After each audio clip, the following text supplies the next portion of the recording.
मेरे बहुजन समाज के लोगों, मेरी ओर से सभी लोगों को सादर जय भीम, जय संविधान, जय भारत।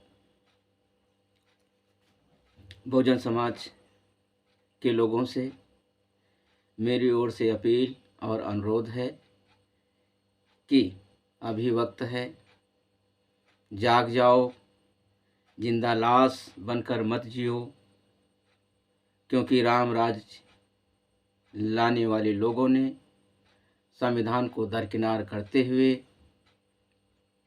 लोकतंत्र की जगह धर्मतंत्र को स्थापित कर दिया है। धर्मतंत्र राजतंत्र का दूसरा रूप है, जिससे भारत के दलित, पिछड़े, आदिवासी और अल्पसंख्यक वर्ग की आज़ादी खतरे में हो गई है। गफलत में मत जियो, अब तो गहरी नींद से जाग जाओ। राम राज लाने वाले लोगों ने 5 किलो गेहूं और चावल को देकर तुम्हें अपने जाल में फंसा लिया है। तुम्हें बलि का बकरा बना रहे हैं।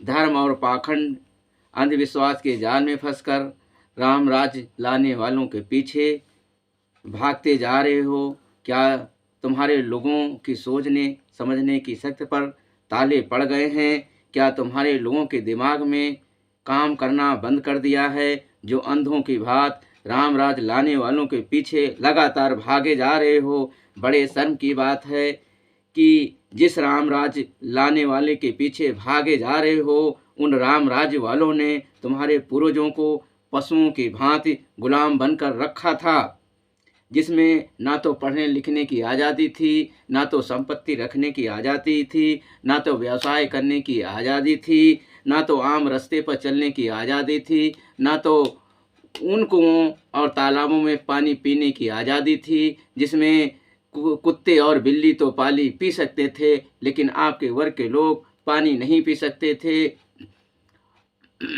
आपके वर्गों के लोग बारात में घोड़ी पर चढ़कर जो दूल्हा जाता है उसको निकालने की आज़ादी न थी। अच्छे मकान बनाकर उसमें रहने की आज़ादी न थी। अच्छे कपड़े और जूते पहनने की आज़ादी न थी।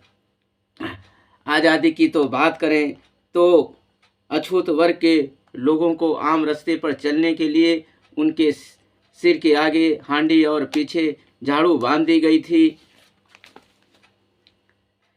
विवाह के बाद जब लड़के वाले बहू को विदा कर अपने घर लाते थे तो वो भी आज़ादी न थी। उनको जमींदार के यहाँ कई रातें बितानी पड़ती थी। क्रूरता की हद को पार करते हुए ब्राह्मणों ने देवी देवताओं को प्रसन्न करने के लिए, उन्हें खुश करने के लिए दलित, पिछड़े, आदिवासी वर्ग के स्त्री व पुरुष दोनों का सिर काट कर चढ़ा देते थे।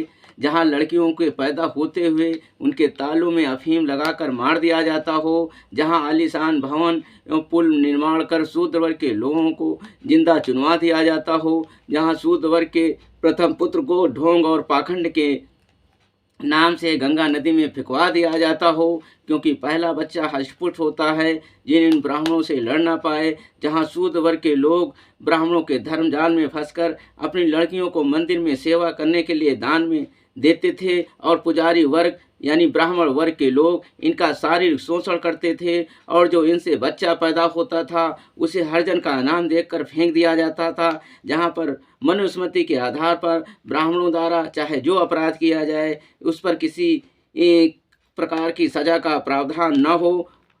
मेरे बहुजन समाज के लोगों, उठो, जागो और संविधान की रक्षा के लिए तैयार हो जाओ, क्योंकि जब तक संविधान है तभी तो आपके अधिकार और आज़ादी सुरक्षित है। इन्हीं चंद शब्दों के साथ जय भीम, जय भारत।